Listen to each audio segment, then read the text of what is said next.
తిరుపతి శ్రీ పద్మావతి అతిథి గృహంలో ఢిల్లీ ఎస్పీ కళాశాల గవర్నింగ్ బాడీ సమావేశం నిర్వహించారు.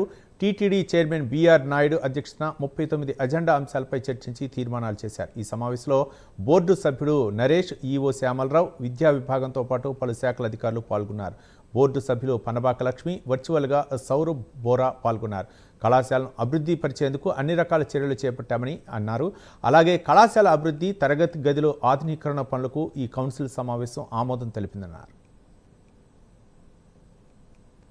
బాడీలో ముఖ్యంగా గవర్నింగ్ బాడీకి చైర్మన్ని ఎన్నుకోవడం జరిగింది. మన టీటీడీ చైర్మన్ గారినే మళ్ళీ చైర్మన్గా ఎన్నుకోవడం జరిగింది. అలాగే ఇంకా ఆ కాలేజీని ఎలాగ డెవలప్ చేయాలా, డెవలప్మెంట్ యాక్టివిటీస్ ఏం కావాలో, కొత్త బిల్డింగ్స్, లేకపోతే వాళ్ళ లెక్చరర్స్కి ప్రమోషన్స్, వీటన్నిటి మీద కూడా డిస్కస్ చేసి కాలేజీని ఇంకెలాగా ముందుకు తీసుకెళ్ళాలా, బాగా ఇంప్రూవ్ చేయాలా. అలాగే వారందరూ కూడా అంతకుముందు కళ్యాణం జరిగేదట, ఇప్పుడు కళ్యాణం కూడా చేయాలని చెప్పని వారందరూ రిక్వెస్ట్ చేయడం జరిగింది.